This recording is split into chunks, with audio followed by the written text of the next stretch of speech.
نبی کریم علیہ الصلوۃ والسلام حضرت ایمن کا ہر درجہ احترام کرتے تھے اور ہمیشہ انہیں اماں جان کہہ کر پکارتے تھے۔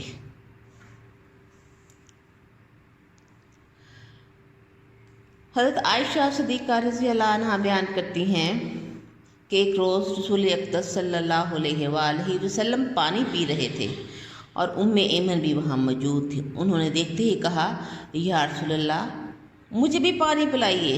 تو حضرت عائشہ فرماتی ہے، میں نے کہا، اے خاتون، تم رسول اللہ صلی اللہ علیہ وآلہ وسلم سے پانی پینے کا مطالبہ کر رہی ہو۔ اس نے کہا، کیوں نہیں، میرا حق بنتا ہے، میں نے ان کی بہت خدمت کی ہے۔ رسول اللہ صلی اللہ علیہ وآلہ وسلم یہ بات سن کے مسکرائے اور ارشاد فرمایا کہ عائشہ یہ سچ کہتی ہے، اور آپ صلی اللہ علیہ وسلم نے ان کے ادب و احترام کے ساتھ ان کی خدمت میں پانی پیش کیا۔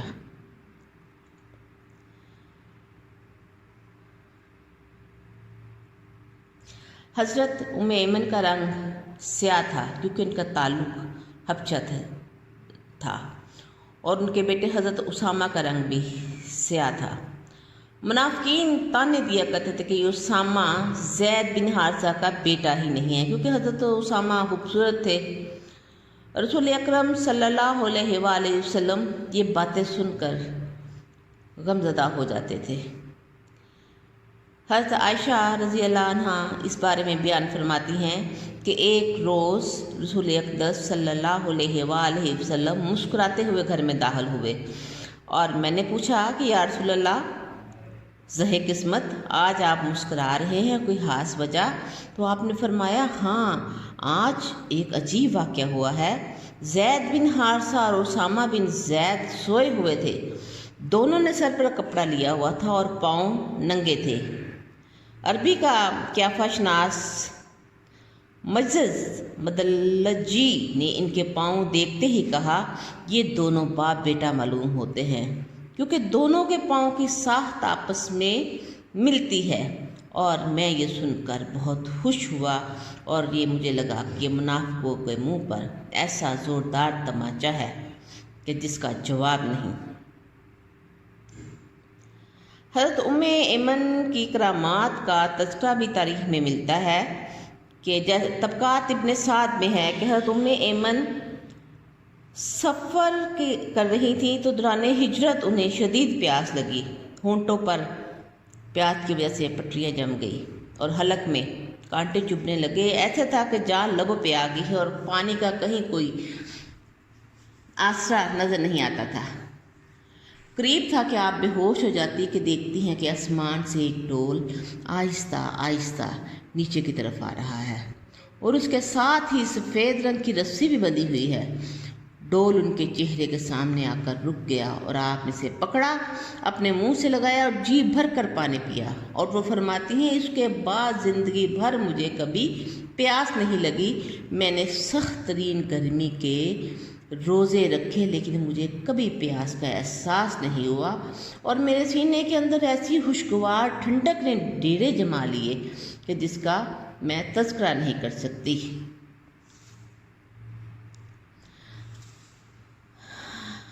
رضا الہی کے حصول کے لیے مدینہ منورہ کی جانب پیدل جب آپ سفر ہجرت پر رواں دوا تھی تو یہ واقعہ پیش آیا کہ موت 2 قدم پر سامنے نظر آنے لگی، تو لیکن اللہ کے راستے میں ہجرت کرنے پر اللہ سبحانہ و تعالیٰ نے آسمان سے آپ کے لیے ٹھنڈے میٹھے پانی کا ڈول نازل کیا، جو کہ انہوں نے پیا۔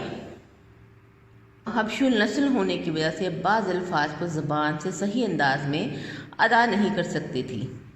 رسول اللہ صلی اللہ علیہ وآلہ وسلم جب کبھی غلط لفظ سنتے تو مسکراتے ہوئے اس کی اصلاح کر دیا کرتے تھے۔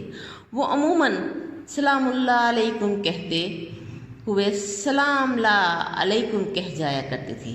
آپ نے ایک روز ارشاد فرمایا، اماں جان، آپ صرف لفظ سلام کہہ دیا کریں، پورا جملہ ادا کرنا آپ کے لیے مشکل ہے، کیونکہ آپ کی زبان میں لکنت ہے۔ حضرت ایمن نہایت صاف دل کی مالک تھیں، ہر ایک کے ساتھ ہمدردی، خلوص اور اخلاص سے پیش آتی تھی۔ جب آپ صلی اللہ علیہ وآلہ وسلم کا اس دنیا سے رخصتی کے وقت اور لمحات آئے تو آپ نہایت غمزدہ ہو گئی تھی۔ آپ صلی اللہ علیہ وآلہ وسلم کی وفات کے چند روز بعد حضرت صدیق اکبر اور حضرت عمر حضرت ایمن کے گھر ان کی زیارت کے لیے تشریف لے گئے تو دیکھا کہ آپ رسول اقدس صلی اللہ علیہ وآلہ وسلم کے غم میں زار و قطار رو رہی ہیں۔ پوچھا، اماں جان آپ اتنا کیوں رو رہی ہیں حالانکہ رسول اقدس صلی اللہ علیہ وآلہ وسلم اللہ تعالیٰ کے پاس زیادہ آرام دہ ماحول میں ہے؟ فرمایا کہ یہ میں بھی جانتی ہوں، لیکن مجھے غم اس بات کا ہے کہ وحی کا سلسلہ ہمیشہ کے لیے ختم ہو گیا۔ اس بات کو سن کر شیخین بھی آپ دیدہ ہو گئے۔ حضرت ایمن نے حضرت عثمان بن عفان رضی اللہ عنہ کے دور حکومت میں وفات پائی۔ آپ کے دونوں بیٹے شخصوار حضرت ایمن رضی اللہ عنہ یہ ایمن ہی ہیں جن کے مثالی کردار اور بلند اخلاق اور نیک نیتی اور پاکیزہ سیرت کو سامنے رکھتے ہوئے رسول کریم صلی اللہ علیہ وآلہ وسلم نے یہ ارشاد فرمایا تھا کہ جو کوئی کسی جنتی خاتون سے شادی کرنا پسند کرتا ہے تو وہ ایمن سے شادی کر لے، یعنی کہ یہ صحابیات مبشرات میں سے ہیں جن کو ان کی زندگی میں ہی جنتی ہونے کی بشارت دے دی گئی تھی۔ اللہ کریم ان سے راضی ہو۔